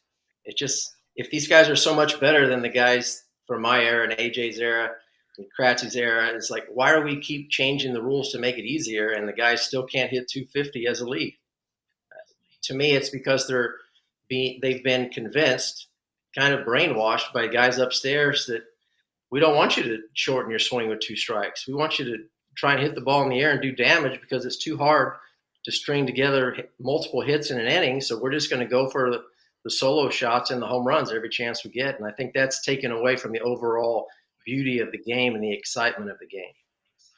I think it's not brainwashed, Jeff. It's wallet washed, because the wallet gets bigger when the homers go further. But you mentioned one thing, one knee catching.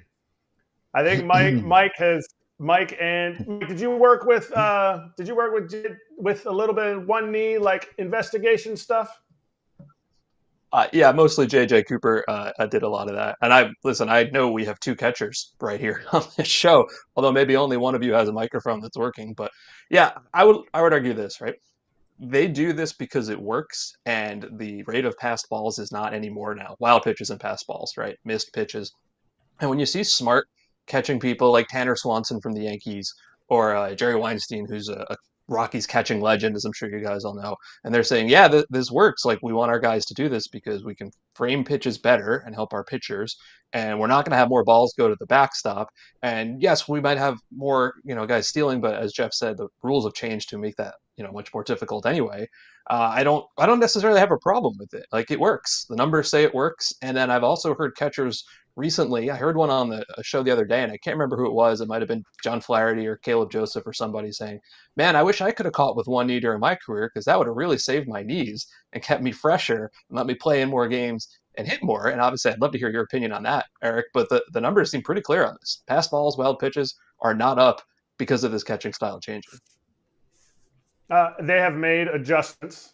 And my rebuttal to this, because when they first started this, you look back at the guys who had the highest receiving numbers. When I played, that was the only reason I kept playing. It wasn't because I could hit. Whether I was shortening my swing up or longing my swing up, I just wasn't a good hitter. But receiving is a value. And guys like Yasmani Grandal were probably one of the top in the league. His pass balls were up there with Josh Tolley, who was catching a knuckleball. So the pass balls, they have curtailed them recently. And you saw in J.J. Cooper's chart there, they've started to make the adjustment. The whole reason this was brought in was because there was guys who could create a value in receiving because they could not create a value in throwing. Guys whose arms were cashed. And my gripe to one knee, and this is where I'm sitting in the middle, just like on this picture, is the value analytically of one base is 0.22. But the value from third to home is way more valuable than first to second. So to me, if you're on one knee with a guy on third, and it could cost you, because I've missed the playoffs by one game, it could cost you a run that loses you the game. To me, you have to be able to do both. So that's where I'm in the middle on the one knee. And throwing guys out is valuable, but not as valuable as receiving. Yeah, well, Okay. and to me, the one knee, I can understand how it can prolong your career. I understand that part. To me, with a runner on base, especially a runner on third, it's just too risky. It's not worth trying to steal a strike. And you got a pitcher up there. I faced a lot of guys in my career that their strikeout pitch was bouncing the ball in the dirt.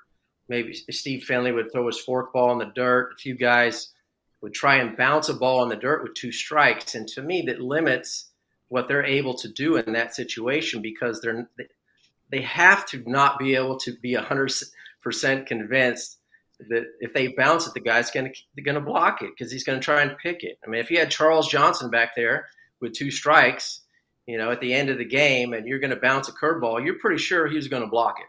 If you had Jason Kendall or Todd Pratt and a lot of other guys, AJ, Pudge Rodriguez, you're pretty sure those guys are going to block it, so you could still throw your best pitch.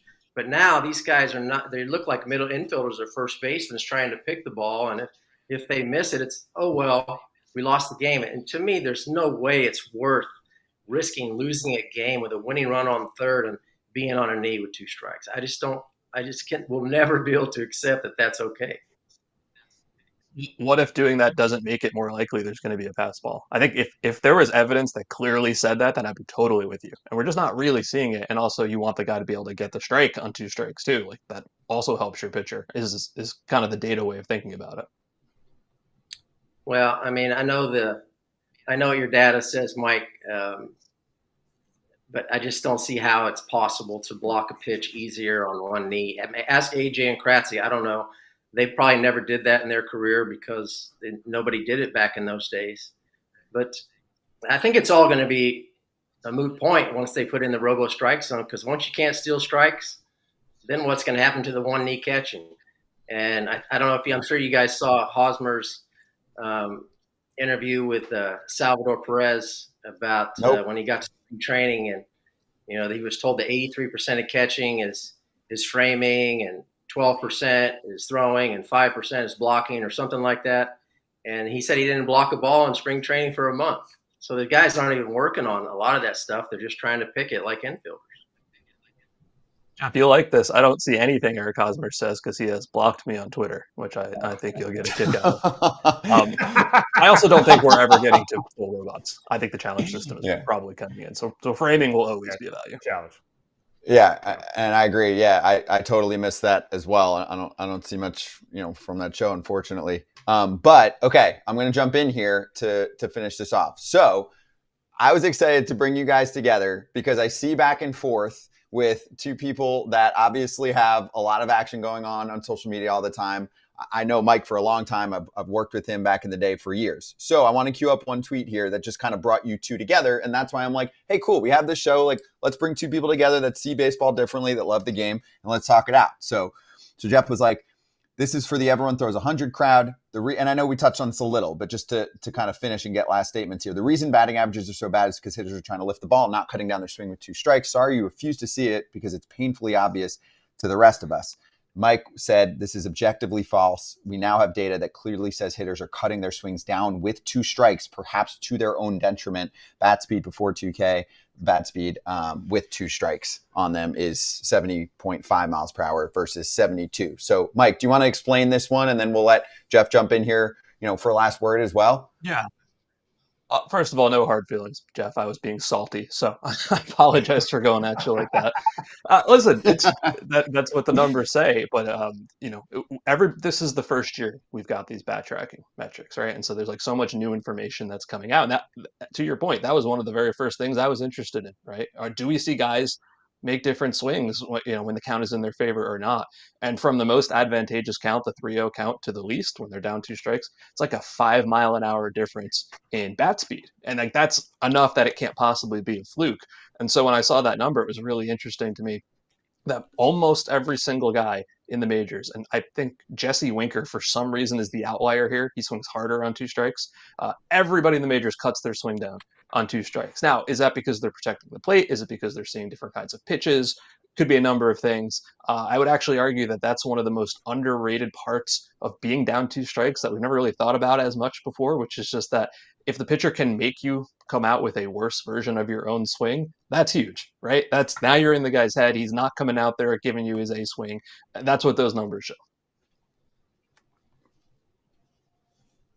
Okay, last word, Jeff, if you want it. Oh yeah, thank you. Yeah, I mean, I don't put a lot of credence into the bat speed stuff. We've seen great hitters who didn't have great bat speed. John Olerud looked like he was swinging in slow motion and the ball would rocket off his bat. And I know recently he started measuring bat speed, and a lot of guys, I think you can generate more bat speed if you start your swing early and get a longer swing. And a lot of guys with 2 strikes, I recommend shortening up your swing and just getting the barrel to the ball, and probably doing it that way, you're not going to have as much bat speed. So there's a lot of data. I know the data all says that what I'm seeing with my eyes isn't really happening. But, it's a fun thing to argue about, Mike. No hard feelings. I love the game, and, I'm going to continue to try and promote the game and grow the game because, it's given me everything I have in my life. And I know you're doing the same. You love the game, and we're just looking at it from different perspectives, but no hard feelings. I respect that. I like it. All right. Well, this was fun. Really enjoy it. And like bringing you guys together for something like this. So thank you for joining us. Appreciate you. And yeah, we'll try and line something like this up in the future. All right. Thanks, guys. Okay. I appreciate it. Good. Thank you. See ya. You can follow Mike and Jeff on Twitter, and you can get 2 very different perspectives.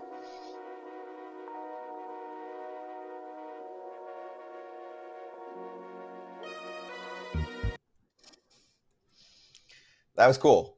Also, anyone that blocks Mike Petriello on Twitter is absolutely out of their mind. I mean, he is a nice, harmless man that's pointing out a different side of the game. So if you can't handle Mike on Twitter, oof, sorry. That's pretty rough. You're Some really people soft. just get their feelings hurt easier. That's really, really rough though. Like Mike puts everything really professionally into the work that he puts on Twitter. Mm-hmm. So anyway, I've been a fan Scotty, of his for years. Can I say one thing? The one I wanted to say it at the end with Jeff, he said, we have all this analytical data. Jeff said it's with his eyes. Guys who played for a long time, to me, need to understand that analytics and data are not lying. It's what they have. It's the information you have. So when a swing is on average slower, that is, like, to me, that's irrefutable. It is a slower swing speed-wise. You are taking a slower swing than your normal average swing. They're not manipulating that data to say anything different. It's just, and so analytics is only putting a number to what your eyes see. And so that's why I'm on the side of analytics and numbers, because they just don't lie. You can't see everything with your eyes. Okay. Cool. Okay. All right. So I can't say anything because I yeah. missed 3/4 of the conversation, so I don't know. So sorry. All good. I'll take Kratz's word for it, what he said. I don't know. I mean, yeah. We'll do it again. It was fun. So Kratz was just hogging all the mic time. It was so nice. That was my moment. You get it every once in a while. Gremlins. Never leave me again. Don't ever leave me again, Scott. I was packed. I know. I'm coming back soon. I think next week.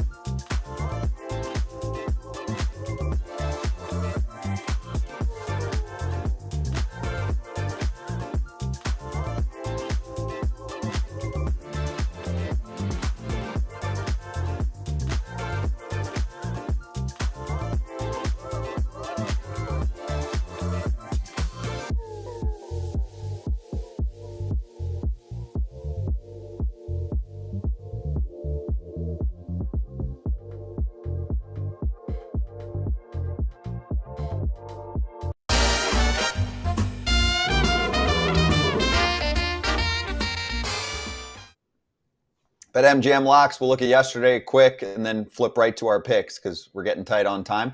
So, yeah, I fell. Damn Yankees. Damn Yankees and Orioles for me. Man, you had some good parts. And Cease, you didn't get the case. Yeah, but by that time, Derek's team had already given it up. So pinstripe territory. Check it out. Kratz won, though. No sweat bet on the Padres. Kratz, go first, but everybody has to go speedy today. I'm going over 2.5 runs against Walker Buehler, and total for the game over 8.5. Burnsy's been giving up a few runs. There's a lot more stats, but we're going quick. It's plus 165. I'm just going. Astros aren't going to get swept, so I'm taking them money line. And Yankees bounce back from yesterday, and that gets me to plus 191. There you go. And I'll go minus 110. Baltimore almost even money with Corbin Burns to beat the Dodgers against Walker Buehler in the 6+ ERA. And I know it's been a little better lately, and Burns has gone through a little bit of a rut. Sorry, Corbin Burns against the Dodgers. I got a dub there for the Orioles, so go check it out. See what happens. And you can play the swing for the fences game. If you've got the BetMGM out in a funded account, you can play once per day, single, double, triple, homer, or a flyout, depending on the area of the strike zone that you pick as the batter. And reward types include parlay boost tokens, odds boost tokens, and bonus bets. All rewards expire in 24 hours. Gambling problem or concern, call 1-800-GAMBLER. We'll be right back on FT.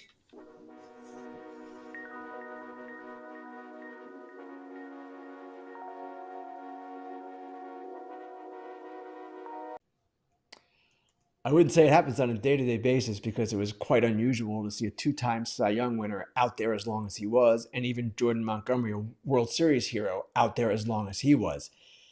I don't know that we're making too big a deal of it. Jordan Montgomery said what he did. Then Andrew Baggerly of The Athletic went to Snell and asked for his response, and Snell gave his response. Different people have different opinions, often.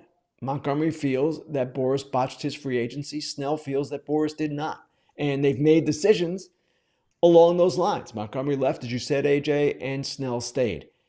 The real test will come this offseason because if Snell gets the deal that he ultimately wants, then it's all going to be okay.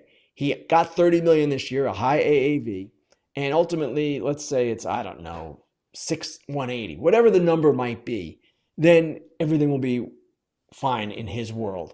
That's the test, though. And Scott Boras has an amazing class of free agents this year. It's one of his best. It goes back to the quality of 2019 when he had Cole and Strasburg and Rendon. This year, it's Soto, Alonso, Burns, Bregman, Snell, Chapman, and Bellinger if they opt out. And I'm probably missing a few.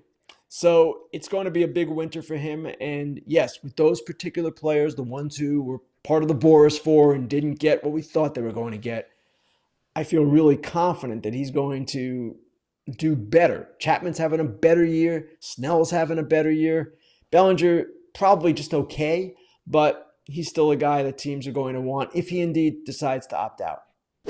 But we all know, those of us who follow this, most fans, what Juan Soto is doing. And that what he is doing is pretty remarkable in its own right. He right now would be third on my AL MVP ballot. He has a career high in home runs. This is one of his best seasons. He's improved his defense, though it's still not going to be his calling card. And with regard to the question about the Yankees versus another team, he definitely sees the value of being in the same lineup as Aaron Judge. Now, will that determine where he goes? Absolutely not. What is going to determine where he goes is who makes the highest offer, which team makes the highest offer. That's what this free agency is all about, and that's where it's going.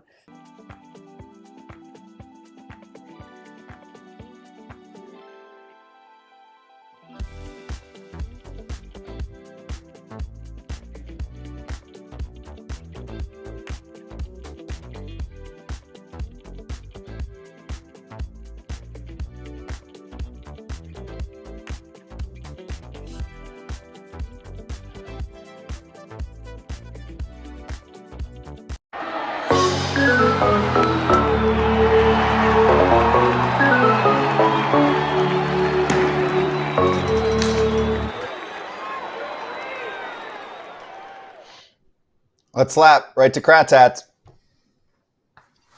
Lehigh Valley Idom Pigs, one of the teams that Brady Feigl didn't play for.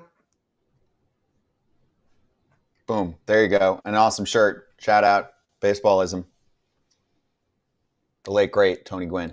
Love that shirt. Awesome collection. If you want to go check that out. Fun one today, FT fam, all over the place. Thanks to all the guests. We do this every day, 1 to 3, live, all year long, weekdays only. So no we show didn't on even get Monday. into Tristan Cassis today and whatever he was doing yesterday. All right, well, let's save some things and we'll make sure we get to them tomorrow. Deal? Yeah. Okay.